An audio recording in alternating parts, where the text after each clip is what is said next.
record it, okay. Then we could have Heather make notes from the video. Okay, I mean, I'm happy to, if that makes yeah. sense. That's all right.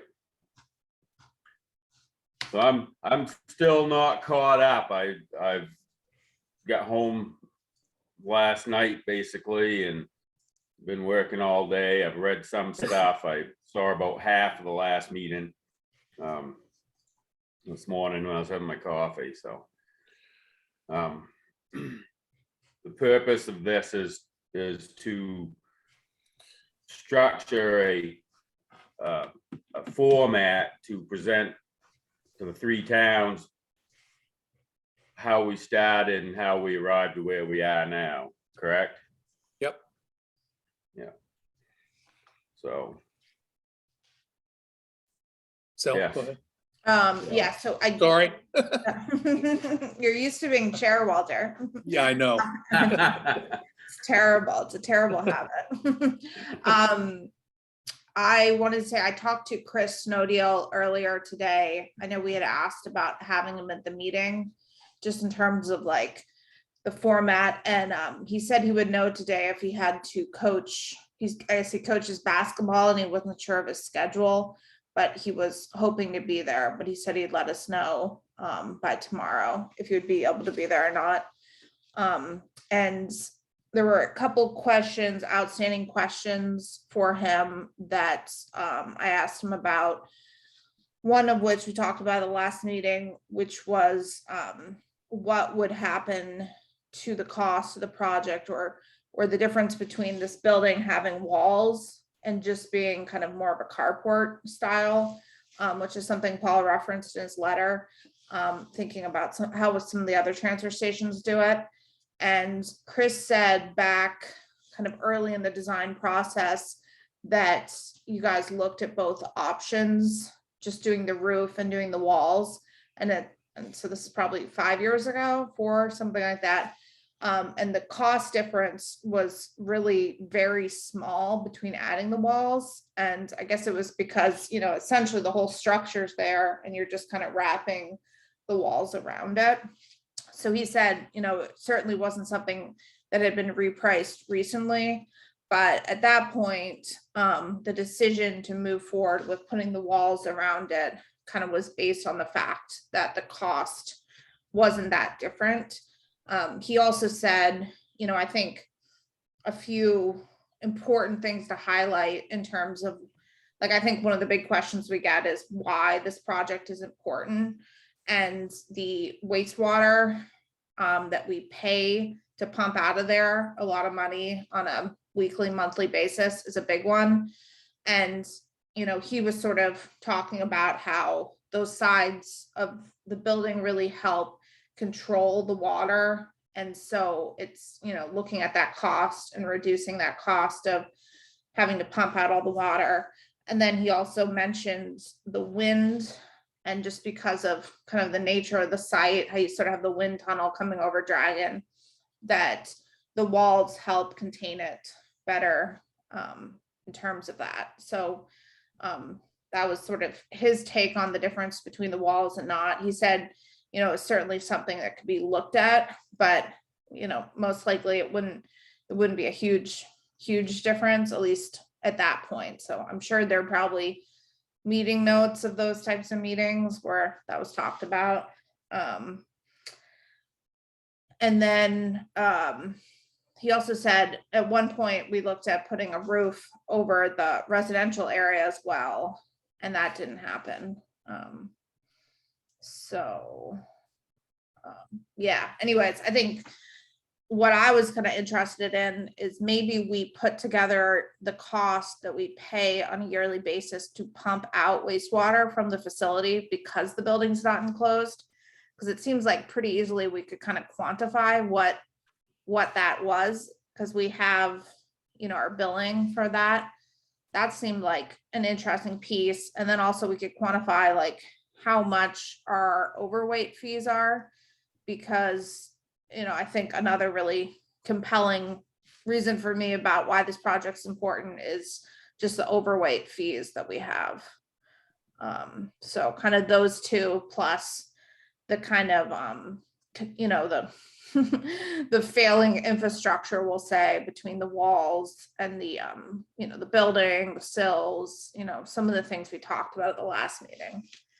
So those are just some of my thoughts. Yeah, no, you're exactly right. And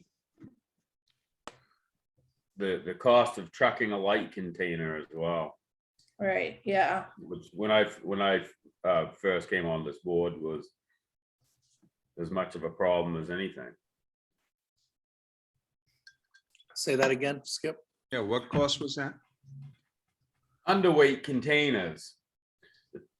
Overweight. The tipping fee is lower, but the trucking fee is the same. So to send a light container out is costing us money as well. Mhm. That is why we implemented some sort of a procedure to gain control of the can weight, which until recently, well, first we started with a kind of an honor system, and then we started demanding that they be weighed, to try to bring the can weight under control, because there's a sweet spot. And now we have significant costs and overweight fees. But on the other side of that, sending them out light costs us money as well. So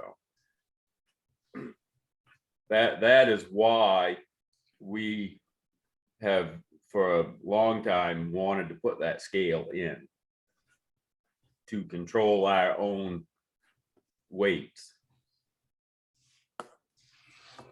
What do we have for pictures? Yeah, I can share screen. Bruce sent me the presentation from when the meeting happened before the three. Oh. When it was in South Thomaston. Yeah. Yeah, I think it Oh, was. the slideshow, Yeah, do Yeah. you want to see that? PowerPoint.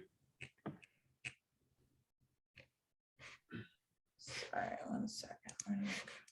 I certainly have too many things open.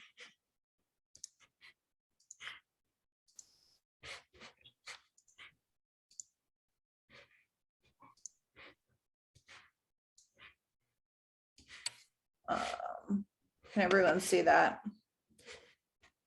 Yep, Yeah, I've got it. you Okay. are adept at share screen. I don't know, that took a little bit longer than I should have, but so I don't know who put this presentation together. I'm gonna guess Bruce based on some of the lingo, but I don't really know. But anyways, regardless, I guess this was about kind of showing what was what. And are these the steps that we had to get rid of because of OSHA? Yep. Okay. Yeah, So I don't know if we need to add that note.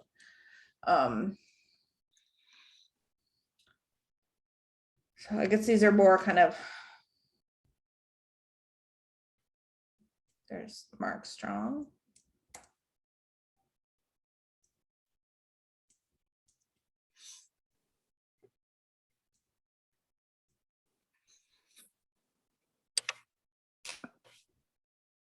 Okay, so this is 2018, about 4 years ago.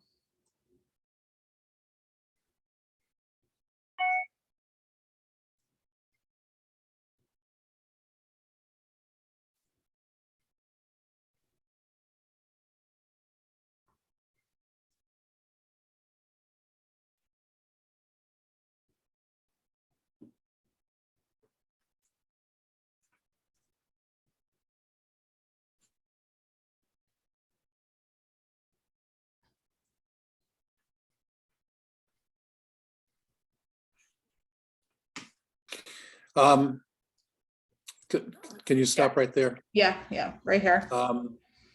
So is this the turnbuckle that's an issue with Scott Johnson right now? the one on the opposite side, I believe. Okay, This one. No, on the wall side of number one. on the inside. Because I of mean, what? Because of space constraint? Yes. Right there. That one right there. That one. This yeah. one. The one against the wall. Now that they're getting bigger, they're getting less room. Mhm. Yeah, that's true now. Huh? Yes. I had to go down there and do it the other day when before John got sick. Yeah. Um, You want me to keep going through these? Yep, yep. Okay. Sorry. Oh, it's okay. Happy to stop whenever you want.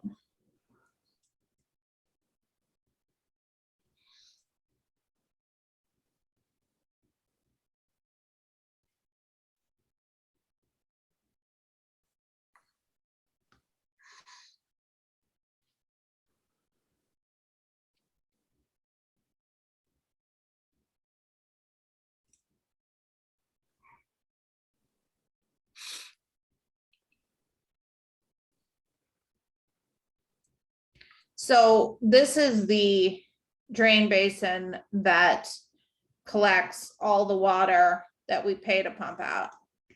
Is that right? That is correct. So like Good. this is, yeah, kind of the big expense, right here. There's one as well down by 3 and 4. Oh, okay. This is a significant problem right here. It's really doing nothing but collecting rainwater. Right. So what changes? Those will be inside the building under the cans collecting leachate, which is what they're supposed to be doing. Right, okay.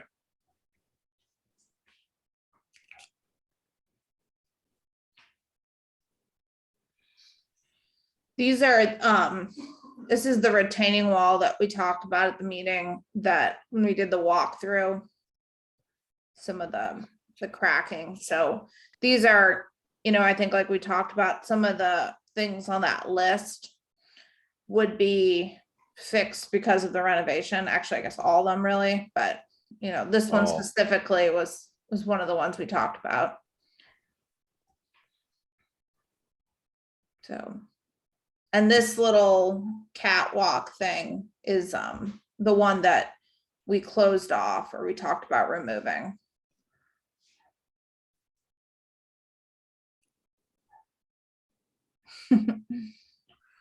I like these funny little notes. I think it adds to it. And then this is these horizontal bars, these guards are the ones that were starting to fail. Well, I guess these yellow ones in this photo, this is something that we noted on our walkthrough.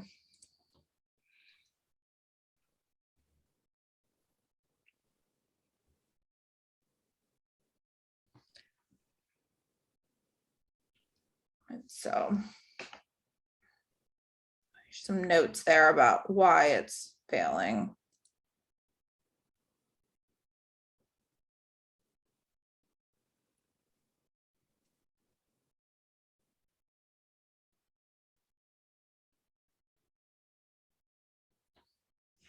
This is the door sill that we referenced at the walkthrough as well.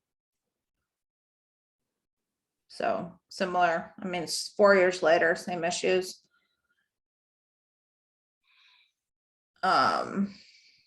This is also something that was referenced in that walkthrough.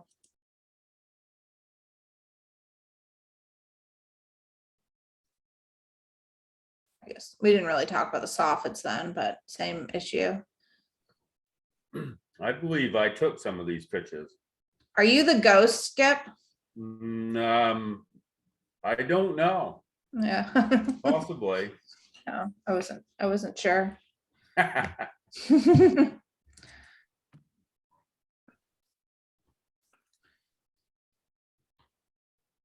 so these pictures are all inside the little building on top.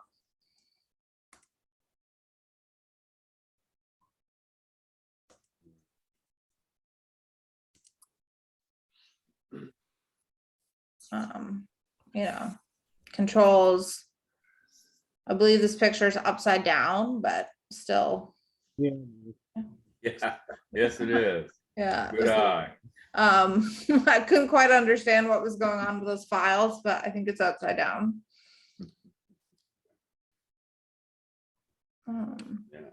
I'm sure this is probably still an issue. Yeah, I did take these pictures. Actually, I think that might be on compactor 4, which has been Yes. replaced. That has been replaced. Okay. Yes. Yes, compactor 4. Okay. Right, Ron? Yeah,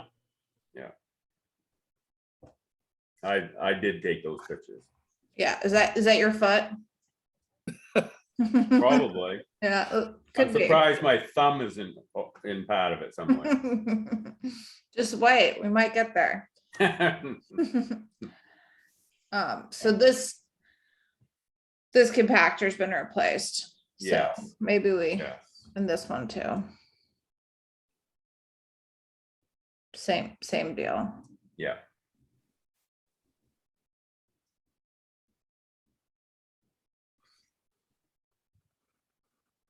Same compactor, right? Yes. Okay. There's lots of detail about this one. Yeah. Well, it was in the worst condition. I was becoming concerned that it just might disintegrate while it's being compacted. And this one isn't one that we purchased as part of the project. It was replaced before. This isn't one of the newer things we bought, is it? Didn't we buy all 4 and We have bought 2 all, of them yeah, we bought all installed? 4 Okay. at once and Yes, we replaced did. the 2 residentials. Okay, Yeah. so we replaced this with the perk money then, right? Correct. Okay, Yeah. so, okay, that makes sense.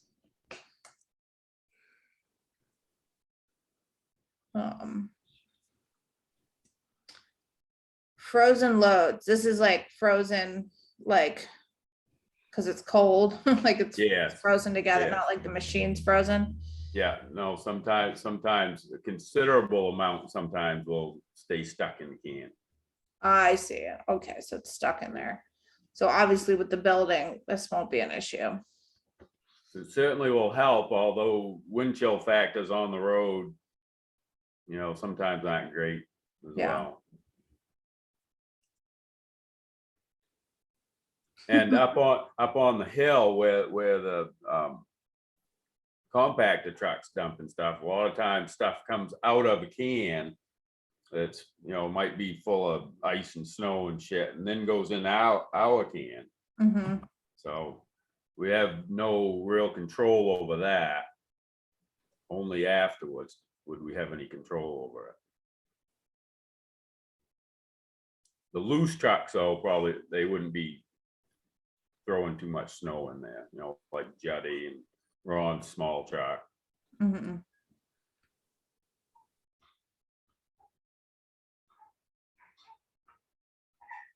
So what are these wedge things? Is that what? Is that- Ramps, Oh, ramps, okay. That makes sense. so you can get a machine in there. Oh, okay, I guess the There you next go. one shows it, yeah, okay.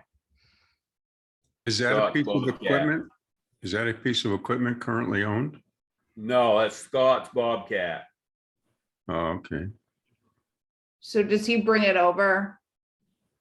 He used to. Mhm. Is there more to that? No. But this is just showing that because it gets stuck in the back, you have to bring the Bobcat and pull it out, basically. Yeah. There is correct me if I'm wrong, Ronnie, but I believe there's a facility when we used to go to Perk where we could pack it in and warm it up. yeah. Yeah. I think it was at Dysart's or somewhere like It that. was dice hats, that's what it was. Yeah. But it was pricey. Yes, So's their food. Yeah. Is it? Yeah. and sometimes it didn't always work. Right.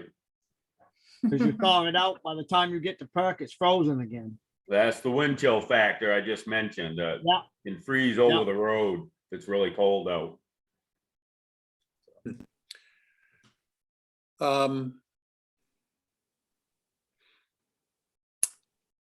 Do we have any after conceptual pictures? You mean of what the facility is gonna look like? Yeah, Not like renderings, but like site plans. yeah, no, I thought in this presentation we had a rendering. Let's see, maybe I don't remember. You don't, trash. Oh, you mean this? well, there is that. I thought there was a rendering of the building. Okay. There is somewhere. I don't think I've ever seen it, so So, might have to go digging through emails, or maybe we can get Chris to send it. I mean, this was sort of 2016, so this is like early in the process. Who was on the board at this point? Skip, you were? Yeah. Ron, you were? yeah. And Walter, were you on the board? nope, No. I was not.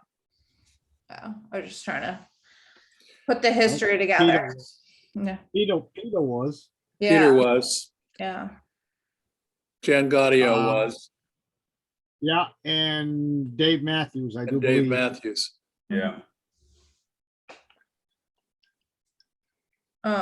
And so this is interesting, and I think Bruce referenced this, but this is the estimate in 2016, and 6 years ago, we're not that much over it. I mean, we are, but not, I mean, so we were basically at 1 million at that point. And that included a contingency, sizable one, and the engineering. So I guess when you take that out, but a lot has changed in 6 years, obviously, with construction costs.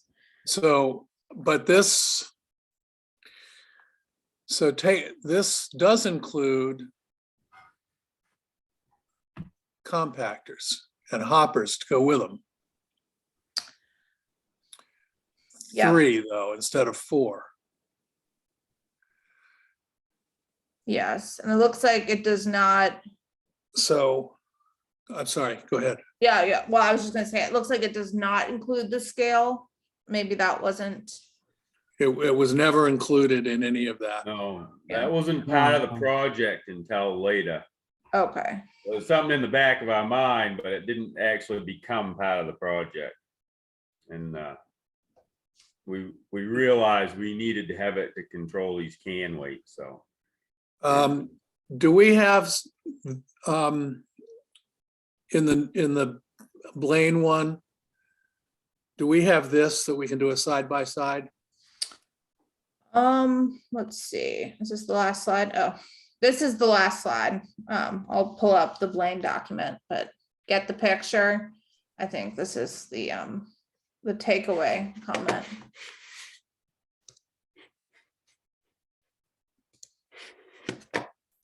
Okay, so the Blaine proposal.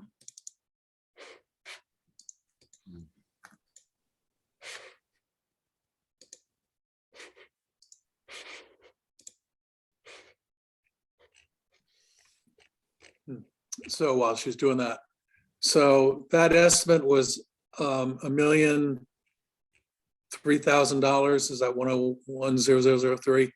Yeah, I think it was 30. Yeah, I think it was 1,030,000. 30,000, yeah. Okay, so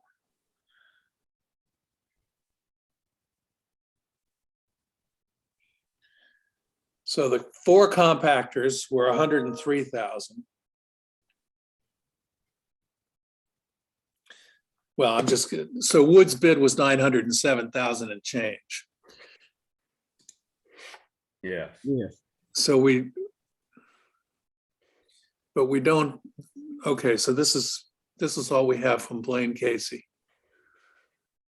Do we, again, do we have Yeah, I was just trying the to. side by side?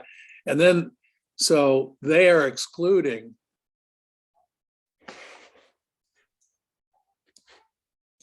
Can you see this? I don't know. Yeah, okay. Yep.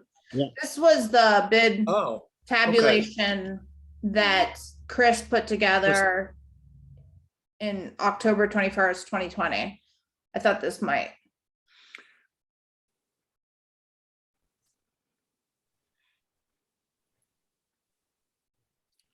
so this is what they originally bid, and then, and then when we went back to them, they gave us less for a lot more. Yeah. Such Yeah. a deal. But I mean, a lot changed in that time. Like, I mean, construction cost wise, I think. Oh, yeah. Like, and I mean, to be fair, like SJ Wood increased theirs significantly as well, right? Oh, theirs was out of reach, right? Wasn't it $300,000 more? Yeah, 4. yeah. But so to answer your question, I don't think we have a breakdown exactly like that's apples to apples with that spreadsheet. But we might be able to request that from Blaine. They might have something like that that they assembled. I just don't think we have anything like that. Well, let's talk about so we want to show them a sample from that presentation. Oh, this is my thing, right? Yeah, no, I was just pulling, I thought this was good. Okay, so, well, this is the dilemma. Yeah, We're gonna show them here was the State of the Union that we were dealing with 3 or 4 years ago. Here's the Wood bid. Wasn't that the steel bid? Yeah, yeah. Yeah. So it's not original wood, it was the original steel construction? correct. Yeah, that's a good SJ Wood correction. is, Oh, Wood is the contractor. Yeah. Okay. There, then, yes, SJ Wood is That's a the- kind of Yeah. confusing, yeah. Yeah, that is confusing. That's funny. it is. And we were at this point, we were fully funded. Correct? we were fully funded for the original Wood bid. Yeah. Yeah, And as a matter of fact, we were over.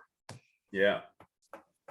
Yeah, nobody would had even really felt a thing at that point. So then we felt so good about that, We were full of ourselves. that we bought the scale. Exactly. That was how that happened. Exactly. And then Wood comes in completely off the wall. I don't know. I never saw anything from Wood for their second bid. It's just folklore to me. I have heard that they came back with something that was way over what Blaine Casey came back with. I don't know if they ever presented like a formal document, like they didn't present any sort of formal thing that says this is what it is. But so I think you're right. I think it was a little bit of like casual in that sense, that we didn't have anything formal. But perhaps there is something that we don't have that maybe said that. There might be an email correspondence that said something. I don't remember seeing anything actually in print. Yeah. Might have been. Yeah, I went through every email I've ever received about the project and kind of pulled all the documents I had, which is, you know, what a lot of these are, and I didn't have anything. But I mean, basically what happened is when the planning board process really slowed things down, that it extended the time frame so much that SJ Wood was able to you know, change their, you know, we couldn't hold them to that $970,000 anymore. And at that point, you know, the construction prices were really high and subcontractors and everything went up. And that's when we got that number back. So And then then, we, yeah. go ahead. So then we flip to Blaine Casey. Well, I think before that, when they came back with this high number, we asked Chris to work with them to try to value engineer it, to try to see where they could reduce some cost. And it seemed like they were not that engaged with that process, maybe because they had too much work, who knows? But it was really hard to get any kind of updates about it and responses. And then, you know, we asked Chris about maybe some of the other bidders, that the next lowest, which was Blaine Casey, would be more engaged with the process because maybe they would want the project, the work. And so through that, Chris and Blaine Casey worked to really reduce, you know, to look at different options. Chris produced a set of drawings that are marked up in red, looking at the change to wood, changes about how the retaining walls are going to be constructed. And that's how we got to the revised number from Blaine, was through this sort of process. And it seemed like SJ Wood wasn't as available to kind of go through that exercise. And so here we are. And the bottom line is that we can't fund this. Yeah, it seems like obviously we have a discrepancy, and that's without any contingency for the project. And, you know, I think looking back at that document that CES put together, you know, they were certainly planning for a 20% contingency on that. So, you know, I don't know if realistically we should be thinking about the same thing for this project. And if so, you can do the math and, you know, see really how much more we should really have to move forward with the project. Yeah, different types of projects, because they're IT projects. I've always thought in terms of 10% contingency that you advertise, and then you plan on 20, but you keep that 10 to yourself. Smart. I like that logic. Yeah, I mean, Because in the obviously in the public process, I mean, we know this on Island Road. We're going to spend every nickel of the project and the contingency, and we're perfectly willing to accept that. yeah. Well, I think what you said last meeting, Walter, that like we should kind of present it to the select boards, like, you know, this is kind of where we started and, you know, how we've progressed, and kind of lay it out and really make the decision about how to move forward as the three towns with the bigger select, you know, with all select board members involved. That's why I was thinking it might be interesting to have a figure that says it's going to cost us this much more a year if we don't do the project, with things like overweight fees, underweight fees, the wastewater pumping. Stop breaking down. Yeah, things breaking down, you know, potential safety concerns. That's a hard one to put a number to. But you know, to me, it seems like every year that this project doesn't happen, it's just going to cost more money. And so, you know, where, I don't know, is there like a break even point that's like, you know, I don't know. I don't know if that would be helpful for select boards to see it. I kind of think about it that if I weren't on this board and I was just a select board member and it was presented to me that way, I think there's like the long-term planning, and obviously there's been a lot of long-term planning with this project already. So, but Wow.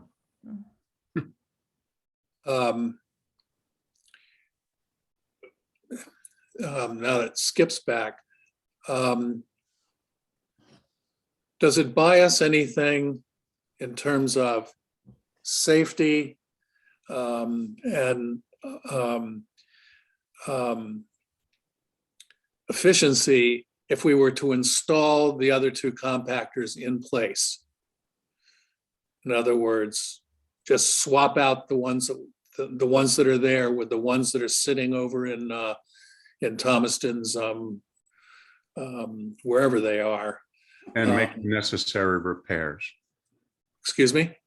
And make the necessary repairs that definitely are needed, as the PowerPoint showed, for sure.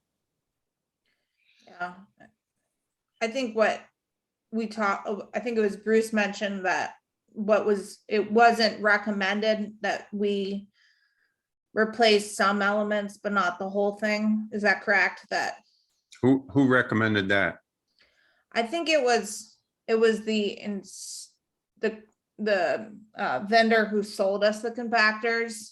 I don't want to misspeak, but maybe Skip remembers more, but that, you know, you kind of want to replace the whole thing and just kind of not Frankensteining, but kind of doing not do the whole full replacement might not be as good for the longevity of the equipment.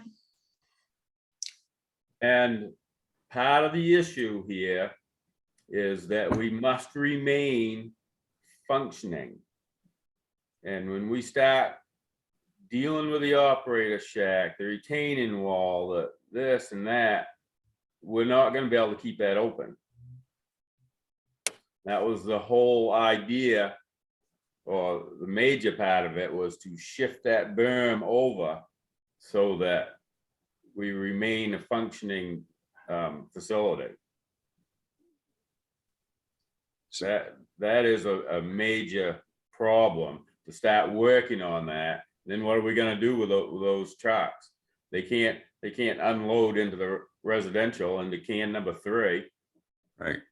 We'll be changing can number 3 twice a day if we were putting all that in there. We need at least 2 compactors going all the time. So having one break down, it really gives us a problem. Yeah, well, that's the reason I raised the point is that spare parts and ability to fix those two guys are becoming increasingly challenging, if not almost impossible, right? From what I Yes, understand. that is the case. So They've we've got, done well to keep those operating for us as long as they have. Skip, Go ahead, Paul. can I ask you, Yes. if that could be rebuilt in a reasonably short period of time, I'm talking less than 30 days, there is the opportunity for the trucks to still unload elsewhere. And that means either, and the money that would be able to put that current facility 100% to where it would be good for the next 25 or 50 years, and perhaps subsidize any cost to dump, whether it was at St. George or Rockland or Noblesboro or Waldoboro, would be insignificant amount versus building this building. I think, you know, that I've been that way, and I do have a few other questions, but if that could all be done, and that the question that Zell, or the statement that Zell made about you don't want to you don't want to mix and match old and new. There wouldn't be any mixing and matching old and new because you'd have new compactors and new hoppers, and the concrete structure can be repaired quite easily.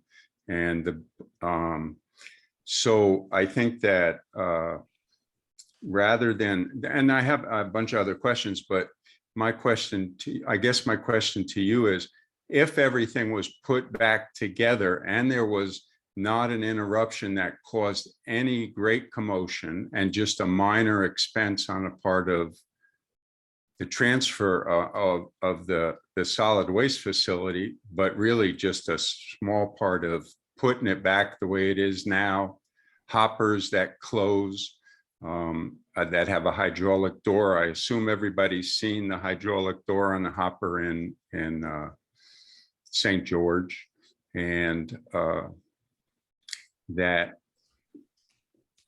if you looked at that facility that we have now completely rebuilt properly, and there was no interruption for the commercial facilities except maybe for a month, and it could all be done in a month. It really could. That if there was no interruption, then that facility in shape, would that be any less efficient than the new building? And that's my first question. Would it be any less efficient? Would it be better would it be less efficient? I'll leave it at that. I don't know how you basing a 30-day closure. What are you basing that on? And what 40 you're talking about doing is exactly what you could do right beside it if you just wanted to put in a new operator's operation shack and reinstall the compactors without shutting down. So you put your drainage in and rebuild the berm and install the compactors and do that while you leave the rest of it alone. Which is a better thing anyway, because we need to get away from the road a little bit. It would be better for that facility. What? Okay, well, I'm not sure. Okay, well, let me bring up, as long as you're looking at cost, and I thought I heard Walter say that we can't afford it. And I looked at on this sheet, it says compactor. So we bought, it says compactors, $103,000. Zell, did you get a confirmation that the hoppers, which are generally would be made after the compactors are in place, but before the project is completed, then they would be measured and fabricated? Did you get confirmation that that's included already, or is it another $50,000 or $75,000? I think that's the item that Chris said was included. I know you referenced that it seemed like it wasn't included, but I honestly haven't had a chance to look at that. Did you ask? I believe, excuse me, I believe that is part of Atlantic's deal. Yeah. The vendor who sells the Yes. compactor. Yes. Okay. That's why you're not going to find it in the CES document. Yeah. So did we pay, did we pay for that? Is that part of the 103,000? I believe that it is.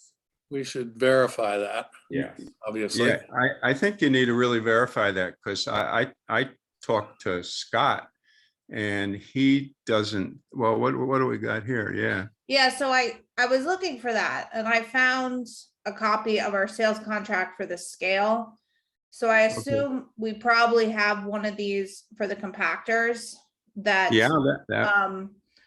But this is the only one I could find. Like, Okay, well, Scott, The installation fee was included in the other two hoppers that we had, that we've already replaced. right. And Well, I believe that because this is taking so damn long, that might change a little bit, but I do believe that is included in the price, well, just like the other two were. Yeah. Right. Well, like I said, maybe you should check with Scott. He seemed to feel that the hopper, Scott, yeah, the guy that's been doing this for 20 years, I guess. Scott is not on this board. I know, and that's not the point. The point is, Yeah, it I kind got of it. is. The contract excludes installation and it doesn't mention the hoppers. When I look at the price at an earlier screen that you had, there's a that said compactors and hopper. That's higher than what this bill is that just shows what you paid for the compactors, which to me would indicate that the hoppers are not included just by looking at what I've been shown tonight. And it would be great if we could, a simple phone call to the supplier. What was the name of the outfit in It's New Atlantic, Hampshire? and I have his phone number right here. Atlantic. Yeah, that probably a simple phone number, a call to that would give you, it could be a surprise that you don't want to run into. Let me, that's one question. I have some other ones when you're ready, when you guys are ready to to ask, to address some issues. But I'll wait until everybody's done. Or until you Address want some me. issues. What we're doing right now is trying to establish a timeline of this project and Okay, where we started and how we got where we are now. okay. We're Good. not gonna sit here and redesign the whole project. No, I understand.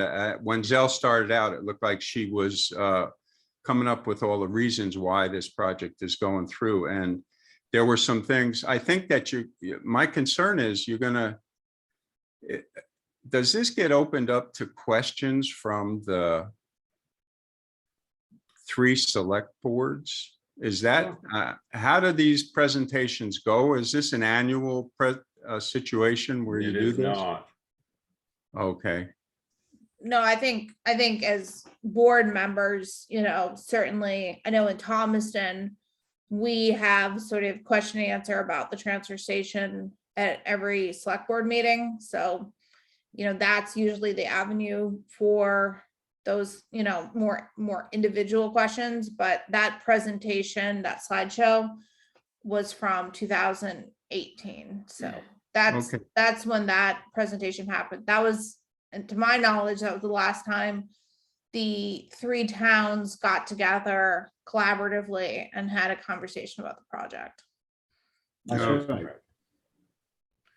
But I think, my take would be, the reason I offered how to present it is because, I think a lot of people have asked, what, the benefits of the project, why do we need this type of project? And, so identifying those, why the needs. But I mean, if you have concerns about the project, I think it would be better to present them to the board now than in any other format. So, I mean, Are if you, wanna are go you, ahead. okay, so So, are yeah. you saying, should we talk about that right now? Is that what you're asking? I would think it would be more appropriate if you're going to express concerns about the project that it happens now. So yes, please go ahead. Yeah, Share well, that with us and not other people Yeah. that I agree. really. So Oh, go ahead. I Yeah. agree. Well, let me express them now. I have no intention of expressing anything at this presentation. So that put that to rest, that I'm glad it got to this point. So let me just start with, before I express my thing, I think I expressed it pretty clearly in that analysis that I did. That was a result of Walter's email asking me those 2 questions specifically. But I first want to comment on what I've heard so far. First of all, Zell, you said it's not a huge cost difference between enclosing the building or having an open roof. And I guess huge is not a very specific number. I think it's a very significant cost. It's more structure is needed, the doors and their structure, the whole 2nd floor that's offices. I think that building couldn't be done like the one in Waldoboro because it also incorporates offices versus versus a more a different setup that didn't have the building, more like, yeah, exactly. This is the picture, yeah. Yeah, and their office is in a little building right next to it. So the height, everything's different. The structure is less. They enclose the wall, so they have no issue with the wind tunnel, as you said, and it's a less protected site than ours is. So I think huge is probably not specific enough. I think it's pretty significant. Now, I will refer on another thing I wrote down was the amount of reduction of water. And I think when I saw the frozen water, I went, well, when it's not winter, the other 8 months a year, there are 9 months when it's not freezing every day.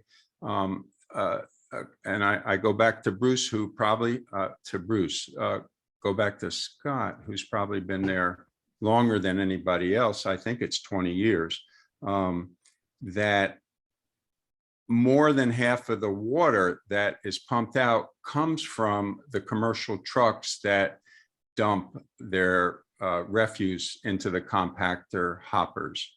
So looking for any significant reduction of water other than relocating those drains, if there was consideration of rebuilding this project to underneath that, which is a very minor construction project, that you're not going to see a much significance or savings, being able to project the savings, because most of the water does come from the trucks. I only got that from Scott, but Ronnie, you would know better, or you could comment that may be the case or not. Another thing, let me just look at my list. I'm still concerned about the hoppers because I don't think they're included. And I guess another question on additional cost is the engineer is going to oversee this as the project manager. What is his fee already figured into this project? Blaine isn't paying his fee. Do you know how much his additional fee for the 8 or 9 months of supervision while this project is going on? Zell or anybody know that number? It is in his contract. I don't have that handy, but I think there was a separate line item for that. I think that's a good question. I don't believe that is in Walter's sort of breakdown about the numbers, but Okay. I think that should be added. I think There we is can pull a it. fixed number that is included, and I don't recall how many it is, and then we are paying above and beyond that. Right. Okay, so there's a lot of variables that aren't known, but to answer a question you had skipped before, how do I know it could be done in a month and what would we do? So I was being a little optimistic. I would say more like 60 days at the maximum. And that number comes from being a general contractor for 40 years and having built millions of dollars worth of buildings and facilities, and facilities not a lot different than this, although it's just a question of concrete, repair, organization, project manage, a crew to coordinate and move in and out, and even pay a small premium to have a collaboration where you have multi-trades are willing to go in and get it done and get it over. I've seen projects much bigger than this done in 60 days. This is, to rebuild that project is really a minor issue. And to go to the bottom line, the two bottom lines are, for the amount of money that's in the bank right now, you could rebuild that facility. You could put an open roof, just like this picture over it. You could have a new office. You could fix the wall. You could have all new you could build a roof over the residential part where the single stream and that compactor is. You could pave the parking lot and have a couple $100,000 left over in the bank, and have a project that's good for the next 25 or 40 years. The only other aspect is part of visiting and talking to the other facilities. And I repeat, you asked me to talk about it in this meeting, and I'm not going to mention it beyond this meeting, because if you all want to go ahead, then there's really not much I can offer the board. But all other 4 facilities, unanimously said there's no reason to have an enclosed building for the commercial dumping. More important is to have a building that's sufficiently organized for your equipment and for your receiving of stuff that is not going to go into the dump. At the end, and that all 4 of those operate absolutely without an enclosed building for the commercial dumping. So I'll leave it at that. And of course, I wrote that. I wrote it up. I wrote it in detail. It's been to this board, and because my responsibility is to the town of Owl's Head, I've shared it with the Owl's Head Select Board. And as you know from my emails, the email showed who it went to. It went to the Owl's Head Select Board, and it went to the Owl's Head Town Council. I don't know if the other 2 towns have a town council, but those are basically the select board in training, as they attend. Those 3 people attend all the council meetings as well, the select board meetings. And so those people are privy to this. And I think that I asked Zell, I don't know, did I copy everybody? I think since they know that, should the other select board people know that, so if some questions were to come out of Owl's Head, would there be information that wasn't provided to the other select boards, and would that bounce unpleasantly to this board? But I'll say one last thing is, no, I have no intention of even speaking at the presentation next Friday. I think that I don't know what we would do if someone directed a question at me because they have seen or they've read my analysis that we don't need this enclosed building, that we should rebuild what we have. Although in my analysis, I did not say we should rebuild what we have. I just gave an analysis that showed that we should re-examine what we're doing. That was the situation. Instead of plowing ahead, we should just re-examine it.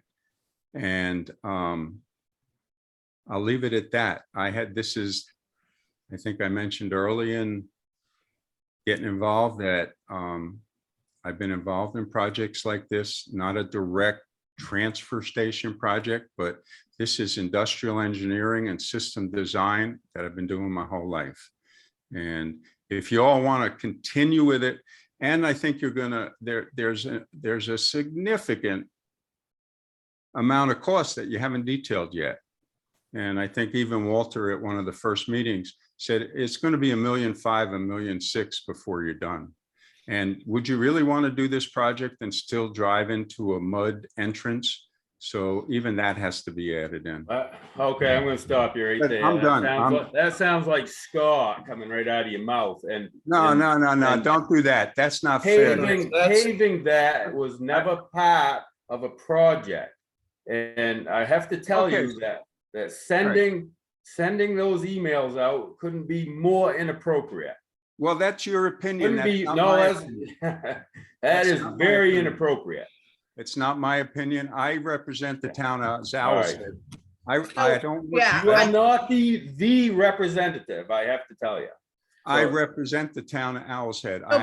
So Paul, so why it's important that we're having this meeting tonight, which is what I tried to express to you in the email, is that as a board, for us to present information to the 3 town select boards, it's important that we have this workshop so we can collect what information. So the same information is distributed to the 3 towns.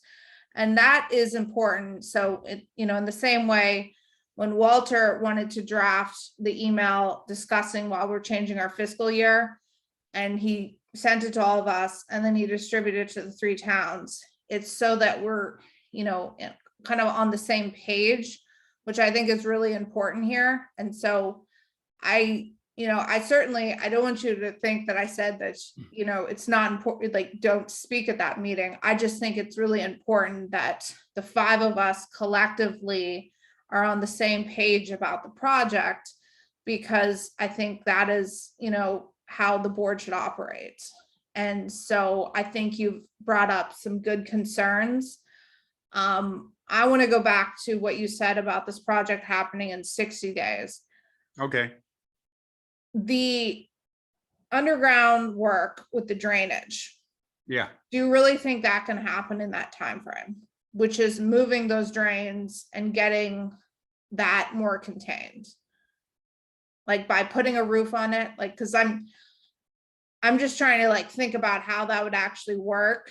And it seems like there's a lot of site work and some of that drainage that is pretty significant. But you think that could happen within that time frame? Like moving the Yeah. drains to the proper locations and those pieces of it? that could be done in 2 weeks. That's not a big deal. That's a minor deal, very minor. While, and this is assuming that during this time, our commercial haulers would be using a different facility. Right, Correct, so correct. like Ron, you would be, obviously you would be going to, I don't know, St. George or, wherever we would. No, say Rockland. Yeah, Say Rockland, okay, go to Rockland. Rockland. We pay, theirs is $130 a ton. Right, So on Monday, I go in there twice a week. I have 8 ton. So that's $1,400 a week, just me, for two days.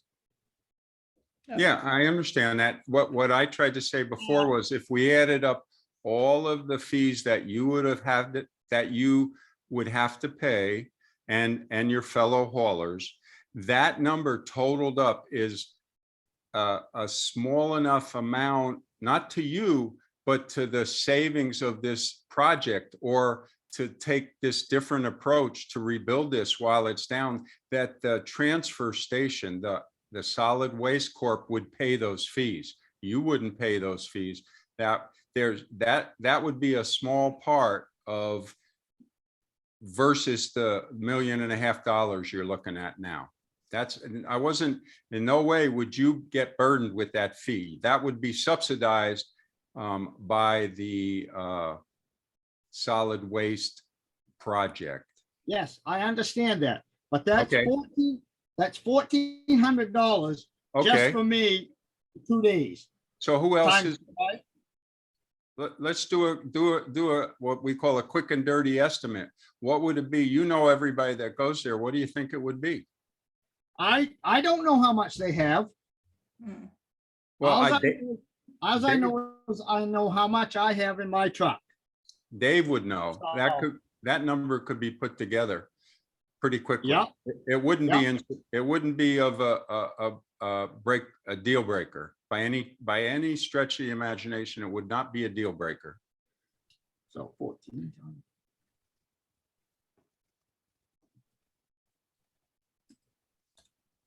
Okay, taking it to Rockland for 60 days, right? That's $11,000 for me, just for just to go in there twice a week. Right. That's not It- counting, that's it not wouldn't- counting let me talk. That's I'm not sorry. counting my 1 ton that goes in, that comes in here with 3 or 4 ton. So that's 3 days a week. And then you have Judd and you have Raymond Robinson and you have Pine Tree. Okay. Well, So- when I say 60 days, I'm not, 60 days is to do it all. Certain things like the retaining wall that's that's next to the steel dumpster, that doesn't interfere with anything with respect to dumping the garbage. So that doesn't need to be done simultaneously, and that might take 30 days. But as far as moving the drains, fixing any structural concrete, replacing the existing building with a brand new one that could be lifted into place in 1 day, there's probably a maximum of a month in that construction. So even go out 60 days and you're still only at $50,000, $60,000. So that's the total number versus $1.5 million that plus the cost to rebuild. The other aspect of this, so yeah, I said 60-30 if everything goes right. My other question for you, being that this is your business and you know it, when is the slow season versus the madness of June, July, August, September? How much does your load vary seasonally? It doesn't vary at all. So you I don't hate do, to say that. you don't do summer people? No, Oh, okay. Any of the, okay, so at worst case, it doesn't matter. You're telling me what it is. So it's $50,000 or $60,000 as part of a $600,000 or $700,000 rebuild and everything else, including a cover versus $1.5 million for this project. Yeah. So I'm just telling you what I know from doing this stuff for 40 years. That's all. And I really didn't expect to step into this firestorm when Gordon quit and I stepped in to replace him. I'd like to ask Gordon what he thinks about it. I haven't had that opportunity. and I've Ron, been doing this for 20, Yeah. and I've been doing this for 20 years too, just like Scott. Yeah, I know. You Yeah. worked for him. yeah, I was hoping, Ron, maybe you could, I mean, you have a different perspective than the rest of us. Do you want to talk a little bit about like the renovation project and like, I don't know, just, I'm kind of curious just to hear, like, kind of based on our discussions, like, do you think we should explore a different option here? Or do you think the project as designed the way it is a good one moving forward? I mean, yeah. I think the design we have, we've worked on this for 5 or 6 years. And this is what we came up with, and this is what we want. Yeah. And the other thing, Paul, where is this picture taken? Where is that? That's in Nobleboro. Okay, That's it. And they said that's all they need. And the other 3 places said they saw no need. And these are guys that, these are amazing operations and stuff that we don't have to do. We don't want to do. They all sort, they sort it, they bale it, they sell it. We have single stream. We have a 20-year contract with 18 years left. So that's nothing we'll have to deal with. I'm not sure at the end of the day that the effort saves them money. It doesn't matter. It doesn't apply to us, but we could have a building that would be one consolidated building with the office and the storage areas and a piece of equipment. The one piece of equipment that I think would save us a lot of money, it would probably cut down on Scott's hauling revenue, is that I think when I see the amount of air that we pay to ship on the cardboard recycling, that a compactor and baler, it's actually a baler that we bale the cardboard, and it's put it's taken in a significant number of bales would be stored inside a small building, and then they're all hauled at once. We would save a significant amount of money. The baler would probably take a little bit of analysis. The baler would pay for itself probably in 2 years in the savings of hauling fees, because one haul would be the equivalent of probably a dozen hauls, in that the compaction rate is that much more significant. So that would be the one piece of equipment that the others, and I won't assume it, I'll ask, have you ever been inside the St. George facility and seen, I mean, they take it to an extreme. as does the Mid-Coast up in Rockland or Rockport. I go to St. George all the time, Paul. Okay, And, so, and we've been going around and around with cardboard over the years. It has changed significantly, and now it's come back to something. Recycling in general was a Right. big problem, and these guys are separating and trying to broker their own stuff. I felt really bad for them. it's not worth the headache, right? Well, they were stuck with a lot of shit a lot of times. You can't get rid of it. Right. But we've had different deals with our cardboard. Right now, because Scott had a baler for years. That's right. Yeah. So Ronnie could tell you all about the cardboard ordeal. stuff. Right. But us and our little tiny footprint, we have trouble. We'll have trouble making room for things like that, and we'll have to have somebody to do it. That's more crew. That's I agree with you that just pushing it in with a tractor and trying to get all we can in that little can is not as cost effective as it would be if it was actually compressed. But there are a lot of other issues. It's not as simple as buying a compactor. Oh, I understand that. Yeah. It's a much more complex. Just we're restricted by our footprint considerably, as you probably realize. And that is why we don't have a resale shop or what have you. Like St. George is a picture perfect facility. That is a dream come true. I believe they had a lot of help putting that together as well. And they have all the footprint they wanted.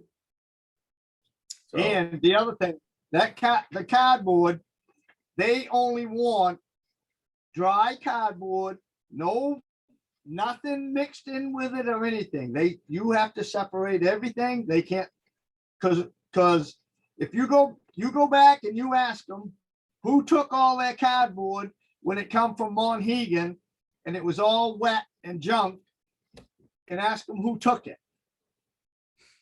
yeah, R&D trashed it. yeah. Because they can't bail it because it's wet and it's all stinky and it gets all moldy in there. It sits there in the building for days on end. So, okay, so let me ask you this one. What if St. George was the one where they solved their not being undercover by having that hydraulic door, which obviously you guys know about. Yeah. And I watched it go up and down when a truck came in, and as soon as it Yeah. left, it closed. What if this project, let's say we don't, you don't, for some reason, you guys say, nah, we don't want to rebuild it. What about building the same facility you're talking about, but doors on the two hoppers and no building? Just which a local construction company could do, because there's a couple of concrete guys around here could knock that out pretty simply.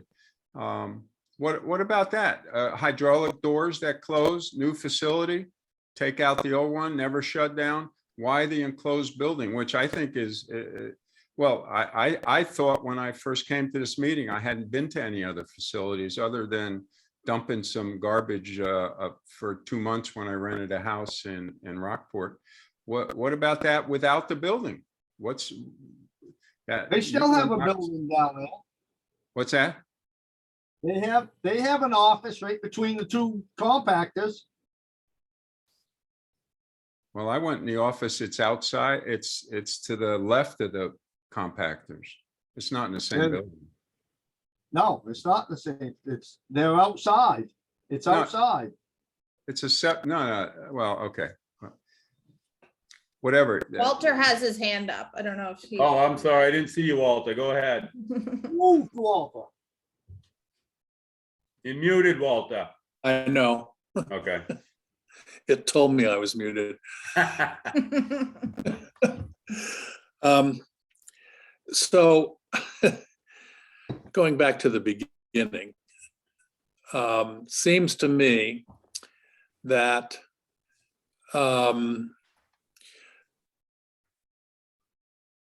So none of the South Thomaston Select Board members were select board members when this project started, when it was conceived of. I don't know about the Owl's Head members other than Gordon, who was obviously not on their board when this project started. Now, Peter was certainly not only on the select board in Thomaston, but was on our board. I don't know. My point is that to me, the thrust of the presentation should be a sampling, not the entire PowerPoint that Zell showed earlier, but just enough to show them, here are a bunch of problem areas. And oh, by the way, they're from 2016 and they're worse now, but they're the same ones. Yeah. We put a plan together to address them and if not future-proof the facility, to make it better over some period of time.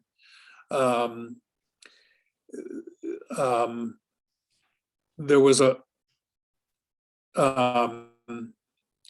no board member until Paul raised any objections or offered any alternatives about that plan. And it's not like, and there were, we cycled through a number of OHSTT board members.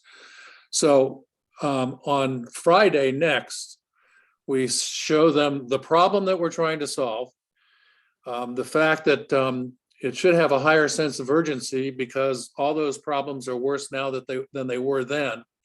But we have a roadblock. We can no longer pay for it. And we can't pay for it because we got a bid from Wood for $907,000. It was fully funded by the combination of PERC and our loan. And we're not going to get any more PERC money. And we're maxed out on our borrowing money. And we're here to share that with the select board members and ask for some guidance. During this presentation, I can't believe that somebody is not, or more than one person is going to start in on what are the cheaper alternatives, the different alternatives, the faster alternatives. Are you wedded to the $1.2 million plan? And to me, it's because we can't fund it. And I guarantee you that none of those boards is going to volunteer to bail us out because they're pissed at us right now about their assessments. That we're going to be in the mode of going into hibernation on this project for a while. And at that point, we'll be back kicking the tires on what are all our alternatives? What features do we have to have? What features, because again, there's no way to fund this right now. Yeah, I think that's a really good point. I mean, I think the reality is, like, we can't move forward with the project designed this way unless the towns give us money. And so I think some of these suggestions about how to reduce the project and how to look at this are, probably, it's probably the next step in this. But I do feel like, when I joined the board, the project was out to bid and it was already designed, and many previous board members, from Thomaston, all three towns had worked on it. And so, had spent a lot of resources. Like, I think about the money and that we've already spent kind of developing this plan today. That's not the reason why we should just move forward with it, but it's something I'm sensitive to because it's taxpayers' dollars. And I think that's something I'm always sensitive about, how we spend it. And so kind of based on the amount of money we've spent to the project to date, I think Walter's right. I think we probably can't move forward with it that way, but, you know, the cost of construction is probably not going to go down. And so if we tried to build the same project 5 years from now, it's only going to cost more. And you're right, Walter, we're not getting any more perk money. We're not going to be able to borrow any more money. So yeah, and so, you know, that's what I was hoping we'd get out of this workshop, is kind of how we want to present that concept to the select boards. I know in Thomaston, out of the 5 of us, 2 were on the board at the presentation in 2018. The chair of our board used to work for the transfer station as the bookkeeper. So she's pretty familiar with the operations. I think she was maybe the bookkeeper when that meeting happened, but I don't know exactly when that was. But so I think for all the, you know, the history is important, including some of those slides, the issues that we've had. And but no, I think the financial document shows a story pretty well. But I think there's also the reality that this is what's going to cost to do the project, and this is what it's going to cost us if we don't make a project, or we don't do something to, you know, improve it, whether it's a smaller scale or a bigger scale or exactly as drawn. So yeah, I don't know. I'll shut up. I think, you know, what I've told my board is we de-scoped it, and it cost us $35,000 more. True. Inflation at work. Yeah. Exactly.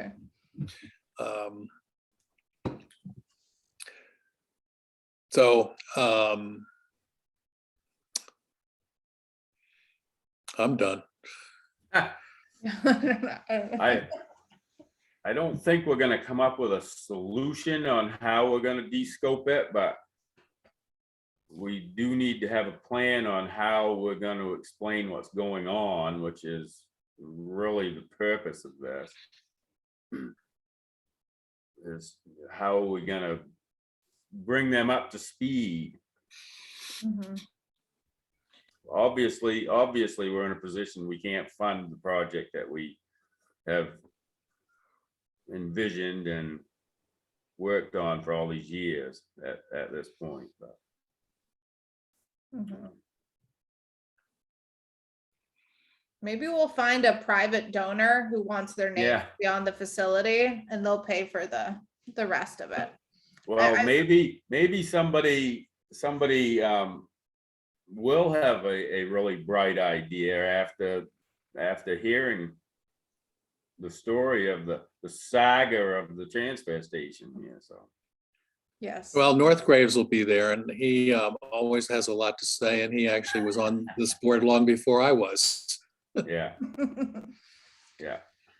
So then, does it, I mean, I think essentially we want to take that presentation, like Walter's saying, take some of the images, and kind of take everything we have and put it together, which I'm happy to do, and then send the board the next couple days, and people can comment on it. I don't know how to move us to what we need for Friday, but it feels like, yes, I mean, it's going to be a presentation, but then there's going to be a lot of like question and answering. And, I think everyone should have an opportunity to, ask questions, and then, maybe each select board will have a conversation about it internally, or, I mean, maybe that's how I would suggest in Thomaston after the meeting, that we would have an agenda item about it at our next select board meeting, where we would talk about it in Thomaston, and then the towns can kind of give some feedback about it. I don't like, I guess, I don't know what the next step would be in terms of that, but Well, I think we should plan on another one of those tri-town meetings at some point, depending upon what action items come out of next Friday. yeah. I mean, to me, it's um,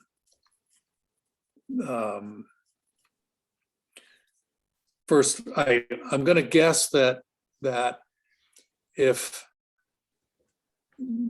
our board were to vote tomorrow with everybody present, the sense I get is that it would vote to stay with the current project and try to fund it. I'm not so sure that dog hunts, but to me, it's we're gonna, absent some really insightful, groundbreaking guidance from our select board members, where one of them says, well, you dummies, here's what you should be doing. And why didn't we think of that? We're going to be in replan mode. Mhm. Well- I mean, if we want the project as designed, we're going to have to figure out how and when to fund it. And otherwise, we're going to have to come up with something that fits the funding and the funding that we have. Which probably would just be the plan that we have minus the building. Why couldn't we just do what we're doing, just don't put a building over it? Well, that's, Mhm. You mean like move the berm and kind of Yeah. rebuild the site work to the side Yeah. there, put the Yeah. scale in. Do it all and just eliminate the building. And we've got everything moving in the direction we were going. Mhm. Who's to say if anybody would ever put a building on it, but it would be up to that point. Yeah, or look at it just like that picture that's still on the screen of the open building, and next to it Yeah. have a new little prefabricated office from that fella down in Warren that could drop it in a day or something like that.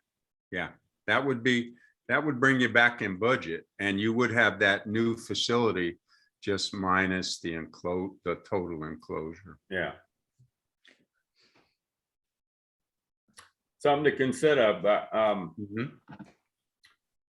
that's probably in my mind the direction to go if we have to change something.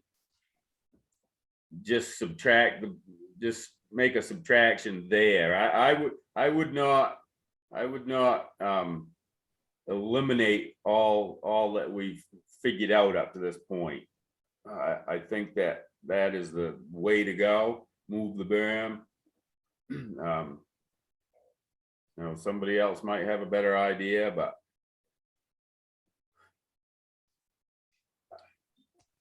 Yeah, so that's just the way I'm thinking right now. Yeah, and either a building, an open thing like that, or the hydraulic hoppers, the covers over the hoppers, which would solve the rain and snow issue into the compactors. It wouldn't solve the moisture and the water that's in the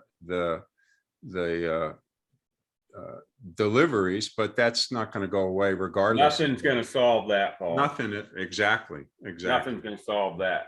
Right. But we need to solve the runoff issue that we have, and Yeah. I wouldn't sign off on anything that didn't resolve that. Right. And Well, go ahead. that's called a solution. You're heading toward potentially getting what you all have been working on, is meaning a new facility, no interruption, solve your drainage problem, get your new equipment in place. You just don't have an enclosure over it, which would be unique in this area for things, and you're bringing it in within budget, and probably with the excess to accomplish those other things that would really, tie the ribbon around the whole project, complete it, that we all know that would be the best to have it all done and get it over with. Well, we didn't start this project just because just because we wanted something to do. The facility Oh, yeah. needs it. Yeah. And No trust question. me, we've all spent way more time on this than any of us really want to. And I hate to see it fail at this point. And I don't like to say, well, let's do away with this, but truth is we can't fund it. We got to make some change. That's my idea, I guess. And partly yours, Paul. I got to give you some credit for that. I think it's the combination, you know, you're sticking with yours and I presented what I found and I think that you might be right there where it should go. Yeah, that should be the aim of the project and you might consider it at the, and Walter, you know, you're the secretary treasurer and you're the numbers guy. You might present that, the solution that you got, that we all need to work on it some more and get the numbers, but that might be the only way to bring it in budget and even have funds, a part of this capital fund to distribute to finishing other things, but that's to be seen. Yeah. What do you think, Zal?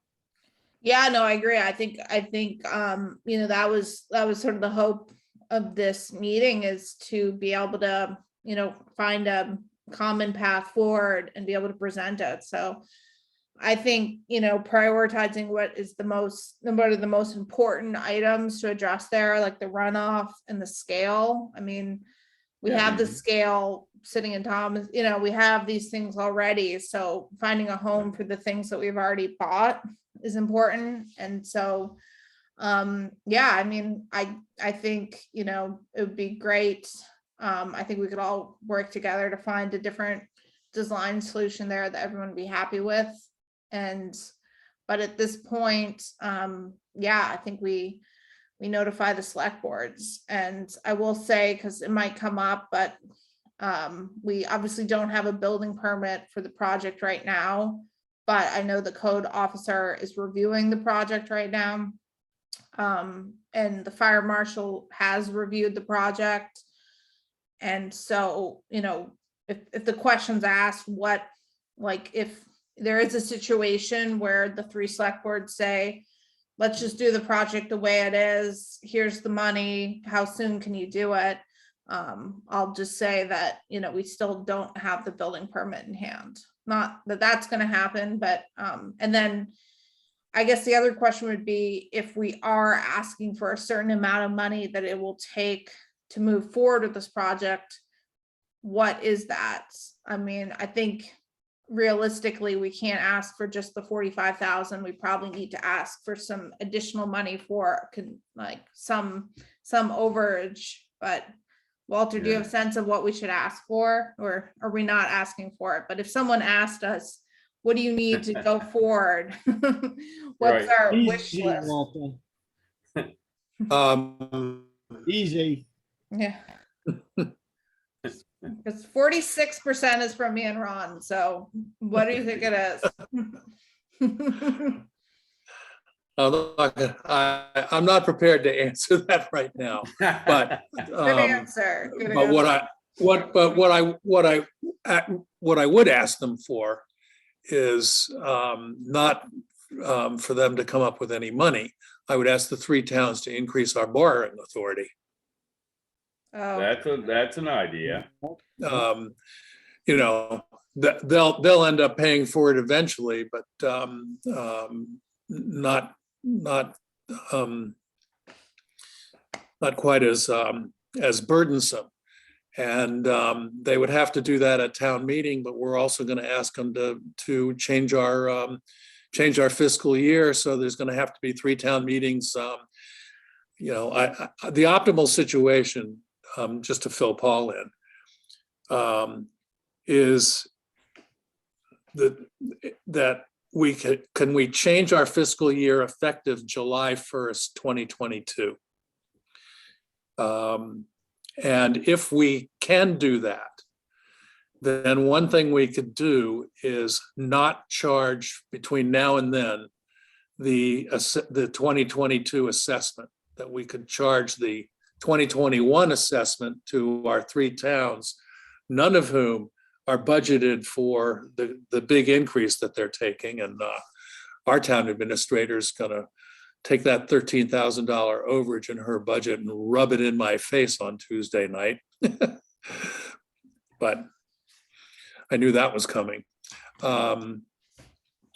So if the 3 towns were, again, my ask would not be give us 50,000 on top of the 45 that we're short. I'd be asking to increase our borrowing authority.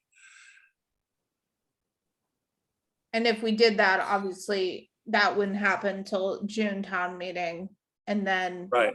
Well, they could have special town meetings to do that, but that would be interesting to have special town meetings to increase. Those would be interesting town meetings. And they wouldn't necessarily be slam dunks. Yeah, but you're right. I mean, if we changed both of those items on the interlocal agreement, then, I think they accomplished 2 things. Should we address the change to the fiscal year on Friday? I was anticipating mentioning it. They all got my email. Yeah, I just wasn't sure if because presenting it that, one option would be to change our borrowing capacity, and we could change both those items in the interlocal agreement at the same time. I mean, that's an option to present it that way if it comes up. But we don't know 100%. Now we would be. Yeah. Do we know we can do that We would- yet? No. Do what?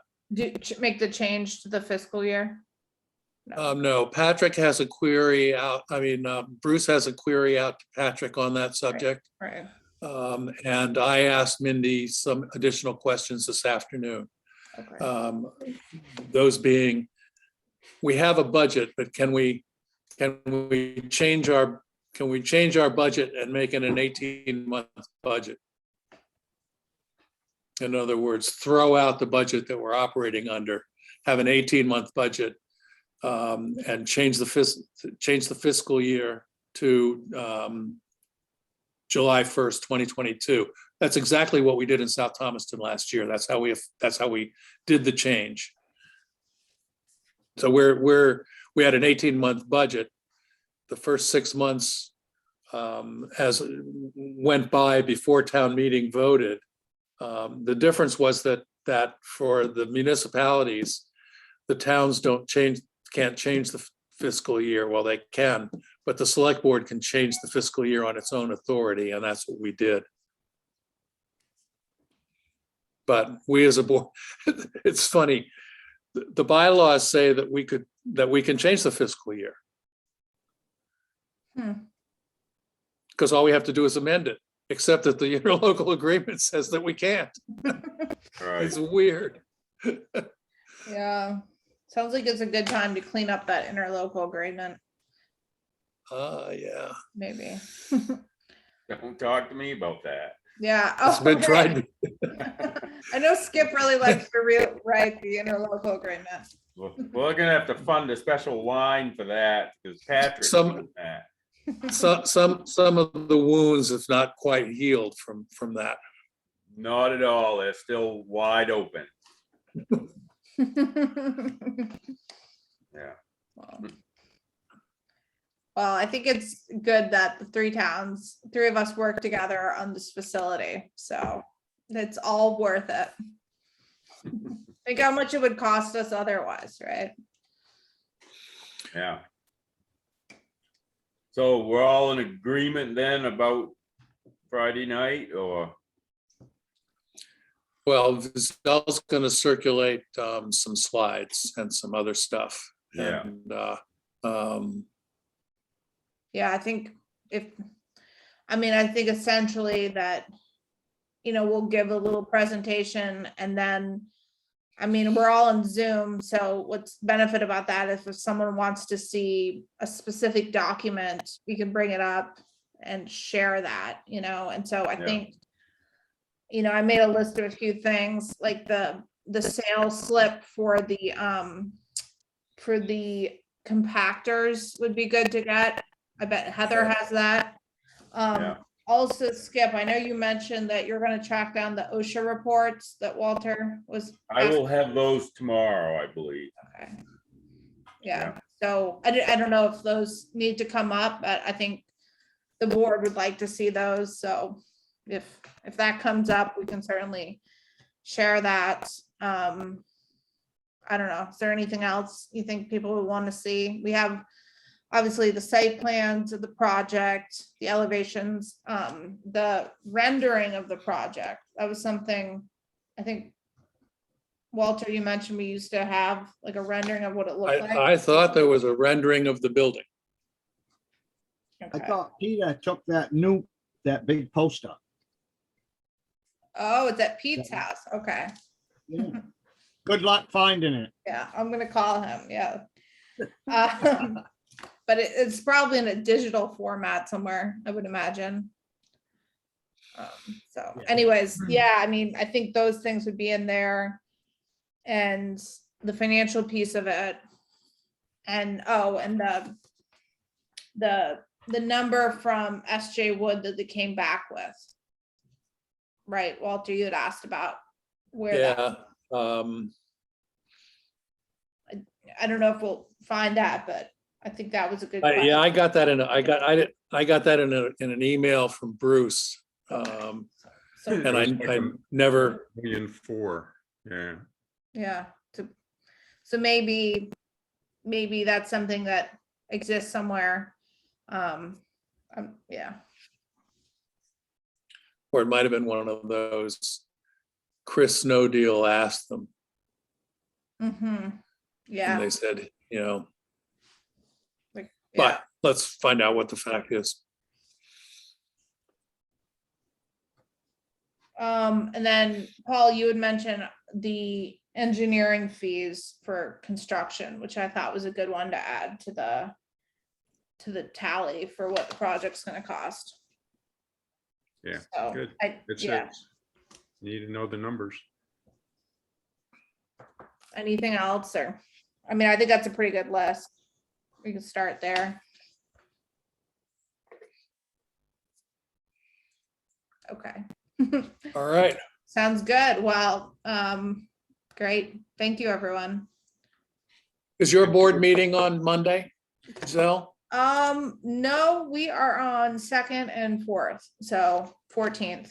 We'll meet. Mine is, so I'll let you guys know if I get any early queries, feedback, or things that we ought to put into the, Yeah, one question you should ask Walter is if you have leftover paving from your road project, can you donate it to the transfer station? Because I heard you're gonna have a lot left over, and maybe you want to pave the whole facility. well, we're gonna pave all of Island Road, so. Well, if you have some left over in the truck, just bring it over. I'm sure we could find a spot for it.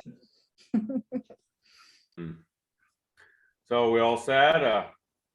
Yeah, thank you, Skip. Okay, Yeah, thank you, everyone. Thank thanks. you. Yeah, have a good See night. ya. Thank you.